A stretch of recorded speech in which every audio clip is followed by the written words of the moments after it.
इसलिए मैं ये कह सकता हूं, खड़गे साहब, राहुल गांधी जी और तमाम जो साथी बैठे हमारे, इन सब की राय लेकर के हम लोगों ने तय किया है इस चुनाव में अगले मुख्यमंत्री चेहरे के रूप में तेजस्वी यादव जी को हम लोग सपोर्ट करते हैं, जो एक नौजवान है, लंबा फ्यूचर है इनके साथ में।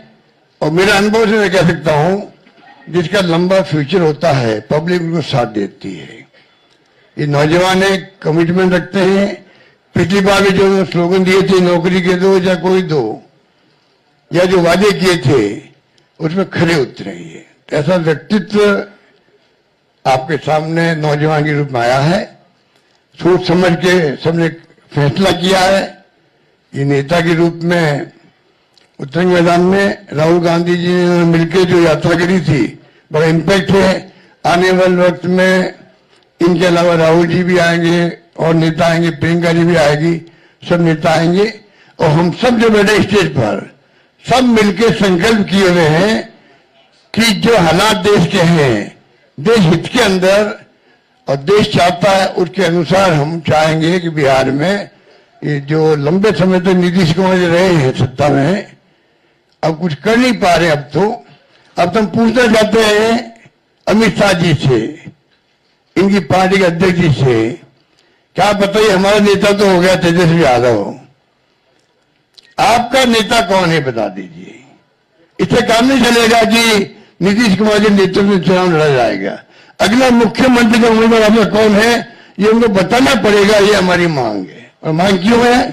इसलिए है, आपने देखा महाराष्ट्र के अंदर जो शिंदे थे, वो मुख्यमंत्री तत्कालीन, इन नेताओं ने कहा शिंदे के लीडरशिप में चुनाव लड़ा जाएगा।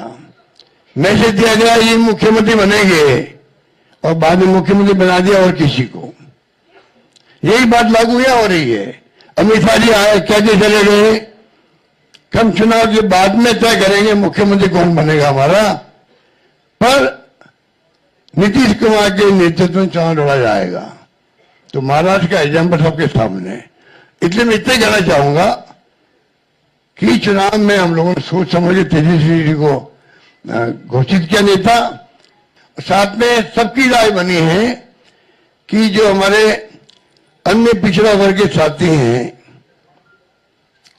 मुकेश सहनी जी, जिनको आप सब जानते हैं, मुकेश सहनी जी, जो एक संघर्ष करते हुए यहां तक पहुंचे हैं, अपनी पार्टी बनाई है, अपनी अकल होशियारी से, अपनी मेहनत से बनाई,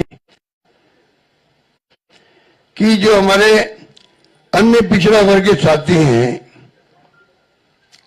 मुकेश सहनी जी, जिनको आप सब जानते हैं, मुकेश सहनी जी, जो एक संघर्ष करते हुए यहां तक पहुंचे हैं, अपनी पार्टी बनाई है, अपनी अकल होशियारी से, अपनी मेहनत से बनाई है, गरीबों के मसीहा के रूप में, अपनी कौम के मसीहा के रूप में उभर के आए हैं। ऐसे नौजवान को हमने तय किया है वो उप मुख्यमंत्री होंगे। साथ में इसके साथ में जो आपके यहाँ बहुत सारे समाज भी हैं, सामाजिक इक्वेशन अलग तरह की है, तो जो अन्य सामाजिक वर्गों के लोग हैं उनमें से मुख्यमंत्री और बनाए जाएंगे, उप मुख्यमंत्री और बनाए जाएंगे। यही बात है कि मैं अपनी बात समाप्त करता हूं। धन्यवाद। शुक्रिया।